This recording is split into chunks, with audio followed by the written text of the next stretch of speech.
தமிழே உயிரே வணக்கம். அனைவருக்கும் வணக்கம். இன்றைக்கு நம்ம வகுப்புல பார்க்க போறது தமிழ் எழுத்துகளின் வகையும் தொகையும். இன்றிலிருந்து 6ஆம் வகுப்பு முதல் தொடங்குறோம். 6ஆம் வகுப்புல இருந்து 12ஆம் வகுப்பு வரைக்கும் உள்ள இலக்கண பகுதிகளை நம்ம முழுசா பார்க்கலாம். நேரடியா பகுதிக்கு போறேன். முதல் பகுதி தமிழ் மொழியினுடைய இலக்கண வகைகள்ல கொடுத்துருக்காங்க. ஒரு கொஸ்டின் மாதிரி நம்ம பார்த்துட்டு போயிடலாம். தமிழ் மொழியினுடைய இலக்கண வகைகள் 5. எழுத்து, சொல், பொருள், யாப்பு, அணி. எழுத்து அப்படின்னு பார்த்தீங்கன்னா 247 எழுத்து. சொல்லிலக்கணம் அப்படின்னு பார்த்தீங்கன்னா அதை இலக்கண வகையால் 4, இலக்கிய வகையால் 4 அப்படிம்பாங்க. இப்போ இலக்கண வகையால் 4 அப்படின்னு பார்த்தா பெயர்ச்சொல், வினைச்சொல், இடைச்சொல், உரிச்சொல் அப்படின்னு 4 பிரிப்பாங்க. பொருள் இலக்கணம் அப்படின்னு பார்த்தா அகப்பொருள், புறப்பொருள் அப்படின்னு 2 பிரிப்பாங்க. யாப்பிலக்கணத்தை பொறுத்த வரைக்கும் யாப்புன்னா செய்யுள் அப்படின்னு ஒரு பொருள் இருக்கு. யாப்புன்னா கட்டுதல் அப்படின்னு ஒரு பொருள். ஒரு செய்யுளை இயற்றுவதற்கான ஒரு இலக்கணம் தான். எப்படி ஒரு பாட்டை இயற்றணுமோ அதுக்கான இலக்கணம் தான் யாப்பிலக்கணம். யாப்பினுடைய உறுப்புகள் 6. எழுத்து, அசை, சீர், தலை, அடி, தொடை, இப்படி 6 வகைப்படும். அணி இலக்கணத்தை பொறுத்த வரைக்கும் அணி 3 வகையா பிரிக்கிறாங்க. அணி இலக்கணத்தை 3 வகையா பிரிக்கிறாங்க.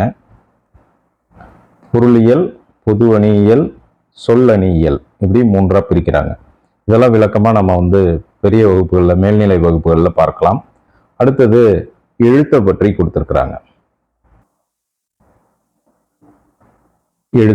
எழுத்து ஒளி வடிவமாக எழுப்பப்படுவதும் வரி வடிவமாக எழுதப்படுவதும் எழுத்துங்கிறோம். எழுப்பப்படுவது அப்படின்னா சவுண்டு, எழுதப்படுவது அப்படின்னா லெட்டர், நம்ம எழுதக்கூடிய எழுத்து. உயிரெழுத்துகள், மெய்யெழுத்துகள் அப்படின்னு 2 எழுத்துக்களை பிரிக்கிறோம் அப்படின்னு தெரியும் உங்களுக்கு. உயிர் எழுத்துகள் அப்படின்னு பார்த்தா 12, மெய்யெழுத்துகள் அப்படின்னு பார்த்தீங்கன்னா 18 அப்படின்னு 2 பிரிக்கிறோம். இங்க பார்த்தீங்கன்னா தெரியும், உயிரெழுத்துக்களை 2 பிரிக்கிறாங்க. ஒன்று குறில் எழுத்துகள், இன்னொன்று நெடில் எழுத்துகள். உயிர் குறில், உயிர் நெடில் அப்படின்னு 2 பிரிக்கிறோம். இதுல உயிர் குறில் எழுத்துகள் எத்தனைன்னு கேட்டா 5, உயிர் நெடில் எழுத்துகள் எத்தனைன்னு கேட்டா 7. உயிர் நெடில் எழுத்துகள் 7 இங்கேயே நம்ம குறிச்சிருக்கிறோம். அ, இ, உ, ஏ, ஓ இந்த 5ம் குறில் எழுத்துகள். 7 நெடில் எழுத்துக்கள்னு பார்க்கும்பொழுது ஆ, இ, உ, ஏ, ஐ, ஓ, ஔ இந்த 7 எழுத்துக்களும் நெடில் எழுத்துக்கள். இதுல எப்படி வினா கேட்கலாம் அப்படின்னா, உயிரெழுத்துகளின் வகைகள் எத்தனை அப்படின்னு கேட்டா உயிரின் வகை 2, உயிரெழுத்துகள் எத்தனைன்னு கேட்டா 12 இப்படின்னு வித்தியாசம் புரிஞ்சு வச்சுக்கணும். உயிர் குறில் எத்தனை அப்படின்னு கேட்டாங்கன்னா 5, உயிர் நெடில் எத்தனைன்னு கேட்டா 7. குறுகி ஒலிக்கும் ஓசையுடையது குறில்னும், நீண்ட ஓசையுடையது நெடில்னு சொல்லுவோம்னு பார்த்தோம். அடுத்தது மெய்யெழுத்துக்களை நம்ம எத்தனை வகையா பிரிப்போம் அப்படின்னு பார்த்தீங்கன்னா 3 வகையா நம்ம பிரிப்போம். வல்லினம், மெல்லினம், இடையினம் இப்படின்னு 3ஆ நம்ம பிரிக்கிறோம். இந்த பிரிச்சதுக்கு அப்புறமா இதுல என்ன கேள்வி கேட்கலாம் அப்படின்னா, மெய்யெழுத்துகள் எத்தனை அப்படின்னு கேட்டா 18 எழுத்துகள் மெய்யெழுத்துகள்.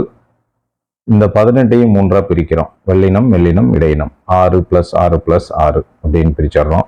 இப்போ மாத்திரை அப்படின்னு ஒரு டாபிக் கொடுத்துருக்குறாங்க. மாத்திரை அப்படின்னா என்ன? எழுத்துக்களை உச்சரிக்கக்கூடிய கால அளவு, எவ்வளவு நேரத்துக்கு உச்சரிக்கிறோம் அப்படிங்கிற கால அளவை குறிக்கிறதுக்கு தான், அதுக்கான அளவீடு தான் மாத்திரை அப்படின்னு சொல்றோம். இப்போ நம்ம ஒரு முறை கண் இமைக்கும் நேரமோ அல்லது கை நொடிக்கக்கூடிய நேரத்திலேயோ எவ்வளவு நேரத்துல அந்த எழுத்தை சொல்றோம் அப்படிங்கிறது தான். இப்போ குறில் எழுத்து அப்படின்னா க, ஒரு மாத்திரை. நெடில் எழுத்து அப்படின்னா கா அப்படின்னு கொஞ்சம் எழுத்து சொல்லும் போது அதுக்கு 2 மாத்திரை. மெய்யெழுத்துகளுக்கு எல்லாத்துக்குமே அரை மாத்திரை. அதே மாதிரி ஆயுதத்துக்கும் அரை மாத்திரை. இந்த ஆயுதத்தையும் மெய்யையும் இலக்கணத்துல ஒற்று அப்படின்னு சொல்லுவாங்க. அது ஒரு முக்கியமான ஒரு செய்தி. இந்த எழுத்துக்களை பாருங்க, ஒழிச்சு பாருங்க. இது வல்லின எழுத்து, இது மெல்லின எழுத்து, இது இடையின எழுத்து. இது மென்மையாகவும் இது வன்மையாகவும் இது இடைத்தன்மையோடையும் ஒழிக்கக்கூடியதாக இருக்கிறதால தான் அந்த பெயர் அதுக்கு வருது அப்படின்னு சொல்லி பார்க்கிறோம். உயிர்மெய் எழுத்துகள் எப்படி பிறக்குது அப்படின்னு பார்த்தா, உயிர் எழுத்து, மெய்யெழுத்து இது 2ம் சேர்ந்து பிறக்கக்கூடிய எழுத்தை உயிர்மெய் எழுத்துங்கிறோம். இக்கு கூட்டல் அ, க இந்த அடிப்படையில உயிர் குறில் 5ஓட 18 மெய்களையும் நீங்க பெருக்குனீங்கன்னா 90 வரும். இந்த 90 தான் உங்களுக்கு உயிர் குறில். அதுக்கப்புறமா உயிர் நெடில் எழுத்துக்கள் 7ஓடு 18 எழுத்துக்களை நீங்கள் பெருக்குனீங்கன்னா 126 எழுத்து வரும். இதுதான் உங்களுக்கு உயிர்மெய் நெடில் எழுத்துக்கள் அப்படின்னு சொல்கிறோம். ஸோ இப்போ இந்த எழுத்துக்களை கூட்டி பாருங்க. 126ஐயும் 90ஐயும் நீங்கள் கூட்டினீங்கன்னா வரக்கூடிய விடை என்ன வரும்? 216. இது கூட 30 முதல் எழுத்துக்கள், அதாவது உயிர் 12 மெய் 18, அது ரெண்டையும் பெருக்கிறீங்க, கூட்டுறீங்க, பிளஸ் ஒரு ஆயுத எழுத்து, இதை சேர்த்தீங்க அப்படின்னா 247 தமிழ் எழுத்துக்கள் இப்படிதான் உருவாக்குது அப்படின்னு பார்க்குறோம்.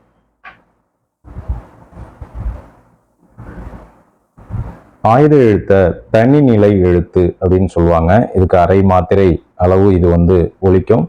இது உயிர்மெய் எழுத்துக்கள் தவிர தனி எழுத்து ஒன்றும் உள்ளது அப்படின்னு இதை சொல்றாங்க. அதுதான் இந்த ஆயுத எழுத்து அப்படிங்கிறோம். இது தனியா இருக்கிறதால இதை தனிநிலை அப்படின்னு சொல்றாங்க. இதனுடைய மாத்திரை அளவு அரை மாத்திரை. இப்ப மாத்திரையை கண்டுபிடிக்கிறதுக்கு ஒரே ஒரு எடுத்துக்காட்டை மட்டும் நம்ம புத்தகத்துல பார்க்கலாம்.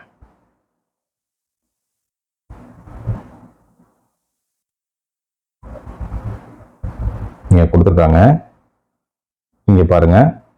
கபிலர் அப்படிங்கிற சொல்ல கேவுக்கு ஒரு மாத்திரை, பீக்கு ஒரு மாத்திரை, லவுக்கு ஒரு மாத்திரை, இருக்கு அரை மாத்திரை.